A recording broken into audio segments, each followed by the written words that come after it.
السلام علیکم ورحمۃ اللہ وبرکاتہ۔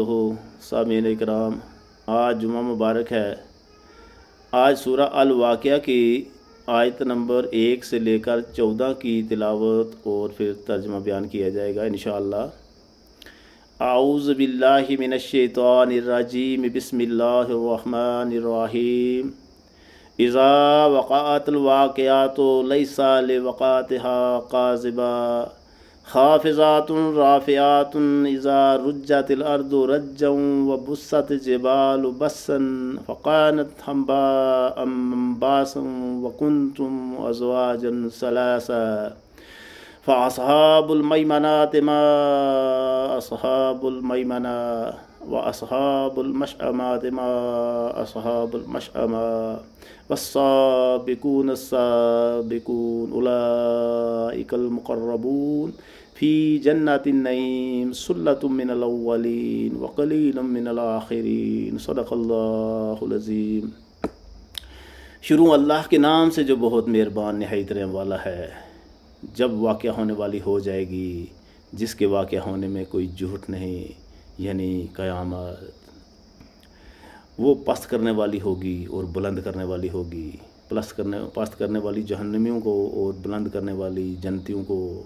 اس دن زمین ہلا دی جائے گی، اس پوری میں ایک شدید زلزلہ ہوگا، اور اس کے اوپر جو پہاڑ ہیں وہ ریزہ ریزہ ہو جائیں گے، اور وہ پراگندہ غبار کی طرح ہو جائیں گے، گویا دھول بن جائیں گے، بالکل دھول بن جائیں گے۔ اور اس دن تمہاری 3 جماعتیں ہو جائیں گی، تمہیں 3 جماعتوں میں بانٹ دیا جائے گا۔ پہلے تو وہ ہیں جو دائیں ہاتھ والے ہیں کہ جو کامیاب ہو گئے، حساب کتاب کے بعد ان کی نیکیاں زیادہ اور وہ جنت میں جائیں گے۔ دوسرے بائیں ہاتھ والے جن کے گناہ زیادہ نیکیاں کم، وہ جہنم میں جائیں گے۔ اور تیسری جماعت والسابقون السابقون اولئک المقربون، وہ آگے والے تو آگے والے ہی ہیں جو کہ بالکل اللہ کے قریب ہوں گے۔ فی جنات النعیم، وہ نعمتوں والی جنتوں میں رہیں گے۔ ثلۃ من الاولین، ثلۃ من الاولین، ان کی ایک بڑی جماعت پہلے لوگوں میں ہوگی۔ وقلیل من الاخرین، اور بعد والے لوگوں میں بھی تھوڑی سی جماعت ان کی ہوگی۔ گویا ان کے لیے ہمیں بھی امید رکھنی چاہیے، کیونکہ تھوڑے سے ان میں سے بھی ہوں گے۔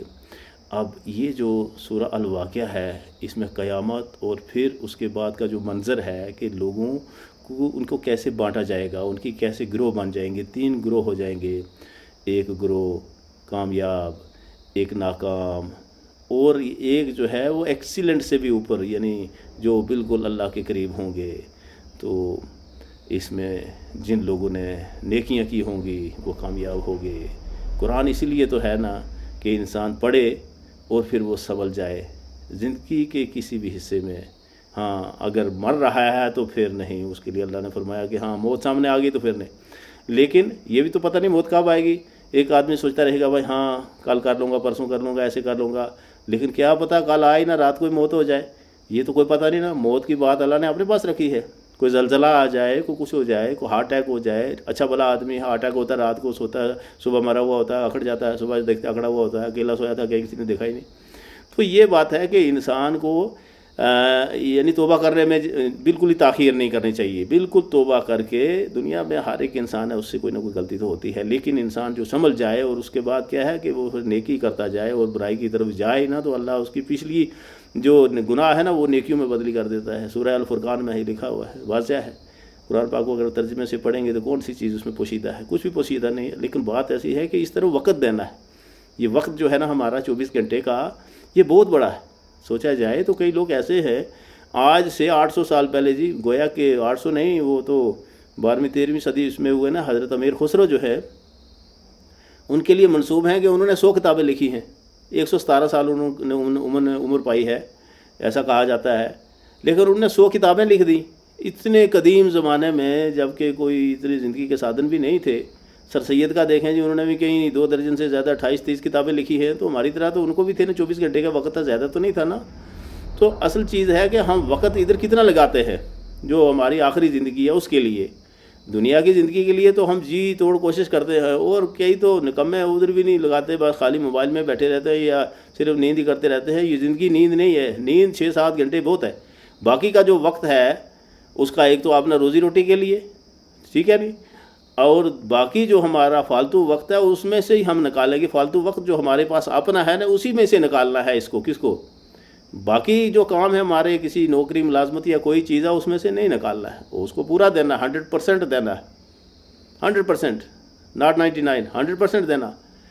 بٹ جو اپنا کام ہے نا، جو اپنا وقت ہے ہمارا اپنا، جو فالتو ہمارا پرسنل پرائیویٹ ٹائم ہے اس میں سے نکالنا ہے اور نکل جاتا ہے. ہم اگر پڑھیں گے، کتابوں کو پڑھیں گے، ماضی میں جائیں گے، لوگوں کی جو لائف سٹوری پڑھیں گے تو پھر پتہ چلتا ہے کہ وقت نکلتا ہے. لیکن نکالے کون؟ نکالنے کے لیے اس طرف رغبت ہونی چاہیے. تو اگر جس طریقے سے بھی ہم کوشش کریں گے وہ راستے بنتے جائیں گے.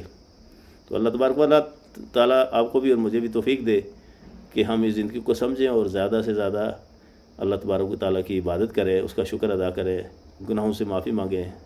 اور جمعہ کا دن ہے آج، کہتے ہیں کہ یہ ابھی ظہر اور عصر کے بیچ کا وقت ہے. کہتے ہیں کہ یہ ایک ایسا وقت ہے کہ انسان اللہ سے جو بھی چیز مانگے گا، کوئی ایسی ساتھ اس میں ہوتی ہے، کوئی گھڑی ہوتی ہے، وہ چاہے لمحات کی ہوگی، 1-2 سیکنڈ یا 5 سیکنڈ 10 سیکنڈ کی کتنی ہوگی اللہ جانتا ہے. تو اس میں جو مانگا جائے تو اللہ تبارک و تعالیٰ دیتا ہے. تو بس اس کے ساتھ یہ دعا ہے کہ اللہ ہمارے گناہ معاف کر دے اور ہمیں نیکی کی طرف مائل کرے. آمین. السلام علیکم.